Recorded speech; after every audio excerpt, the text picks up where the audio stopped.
আসসালামু আলাইকুম রহমতুল্লাহ। এই ভিডিওটি আমি করছি আমাদের একজন স্টুডেন্টের কোশ্চেনের আনসার হিসেবে। এখানে আমাদের ওয়াহিদ তুষার ভাই উনি একটা স্ক্রিনশট শেয়ার করেছে।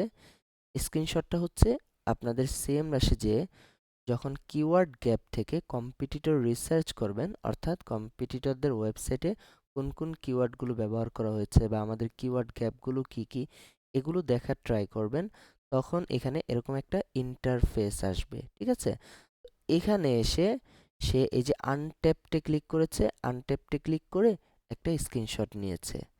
আচ্ছা, এখন দেখি তার প্রশ্নটা কি ছিল। সে বলেছে আমার ক্লায়েন্টের ওয়েবসাইট এবং অন্যান্য ওয়েবসাইট দিয়ে যখন সার্চ করা হয় তখন গ্রিন মার্ক করা কিছু বক্স থাকে, এখান থেকে আমার ক্লায়েন্টের জন্য কোন কিওয়ার্ড নিলে বেস্ট হবে। আচ্ছা, এখানে দেখেন এই যে এই গ্রিন বক্স, আচ্ছা এখানে দেখেন এই যে এই গ্রিন বক্সগুলোর কথাই সে বলেছে। সে এখানে উপর থেকে আনট্যাপড এটা ফিল্টার করেছে। এখন আমাদের বোঝা দরকার যে আনট্যাপড এটার মানে কি। আনট্যাপড মানে হচ্ছে আপনি একটা কিওয়ার্ডে আপনি র্যাঙ্ক করেন নাই, কিন্তু আপনার কম্পিটিটরদের কেউ না কেউ এই কিওয়ার্ডে র্যাঙ্ক করেছে। সবাই না, তবে কেউ না কেউ র্যাঙ্ক করে আছে, এটাকে বলা হয় আনট্যাপড। অর্থাৎ একজন যেহেতু র্যাঙ্ক করে আছে, আপনারও এখানে একটা সুযোগ আছে এই কিওয়ার্ড দিয়ে র্যাঙ্ক করার, এটাকে বলা হয় আনট্যাপড। তো এখানে দেখেন এই যে এই কিওয়ার্ডটা রয়েছে, এই কিওয়ার্ডটা দিয়ে আপনার চারটা কম্পিটিটর এখানে আমরা অ্যাড করেছি। একটা তো প্রথমটা হচ্ছে নিজের। তো এই চারটা কম্পিটিটরের মাঝে শুধুমাত্র এই যে তৃতীয় যে ওয়েবসাইটটা আছে, এই যে উপর থেকে দেখতে পারবেন তৃতীয় এই ওয়েবসাইটটা ছিল কাল বিউটি। এই ওয়েবসাইটটা শুধুমাত্র র্যাঙ্ক করে আছে, আর বাকিরা কিন্তু র্যাঙ্ক করে নাই। তেমনইভাবে এই যে দেখেন তৃতীয় যে কিওয়ার্ডটা রয়েছে স্পিন হুইল, এটা দিয়ে পঞ্চম ওয়েবসাইটটা র্যাঙ্ক করে আছে, কিন্তু বাকিরা র্যাঙ্ক করে নাই। বুঝতে পারছি?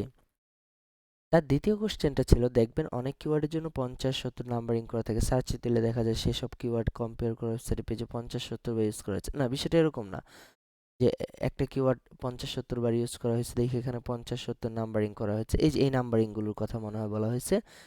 এই নাম্বারগুলোর মানে হচ্ছে এততম পজিশনে র্যাঙ্ক করা আছে। যেমন এই কিওয়ার্ডটা দিয়ে এই ওয়েবসাইটটা 32 নাম্বার পেজে র্যাঙ্ক করা আছে। এখন আপনি যদি একটু হোভার করেন তাহলে দেখবেন কোন ইউআরএলটা র্যাঙ্ক করে আছে এই কিওয়ার্ডের জন্য, এটাও কিন্তু এখানে সে দিয়ে দিচ্ছে। তেমনইভাবে এই যে স্পিন হুইল দিয়ে এই ওয়েবসাইটটা 90 নাম্বার পজিশনে র্যাঙ্ক করে আছে। এখন এই যে 90, 63, 77 এগুলো দেখে আপনার কি লাভ? দেখেন আপনি এখান থেকে কিন্তু সহজেই বুঝতে পারছেন যে সে 90 নাম্বার আছে, সে 77 নাম্বার আছে। তার মানে আমার কিন্তু এখান থেকে একটা কিওয়ার্ড গ্যাপ বের করে এটা দিয়ে র্যাঙ্ক করার একটা সুযোগ আছে। বা এখানে দেখেন কিওয়ার্ড ডিফিকাল্টি আবার 91, তার মানে কি আবার এটা অনেক কঠিন, এটাতে র্যাঙ্ক করা একটু কঠিন, যাবে না। তো এখান থেকে হচ্ছে আপনি ডাটা অ্যানালাইসিস করবেন এবং এখান থেকে আপনি কেডি যেগুলো কম আছে, এই যে 11 কেডি আছে, আপনি এখানে ফিল্টারও করতে পারবেন। এই যে যদি আমি ফিল্টার করে দেই 20, ম্যাক্সিমাম কেডি 20, তাহলে শুধুমাত্র ওই কিওয়ার্ডগুলোই শো করবে এখানে যেগুলোর কিওয়ার্ড ডিফিকাল্টি 20 এর নিচে আছে। তাহলে এখান থেকে আপনি এই যেগুলো কিওয়ার্ড ডিফিকাল্টি 20 এ 10, 9, আবার এগুলোতে দেখেন সে 98তম পজিশনে আছে, তার মানে অনেক দূরে। তাহলে এই কিওয়ার্ডটা নিয়ে আপনি কাজ করলে আপনার র্যাঙ্কে আসার একটা সুযোগ আছে। বুঝাইতে পারছি?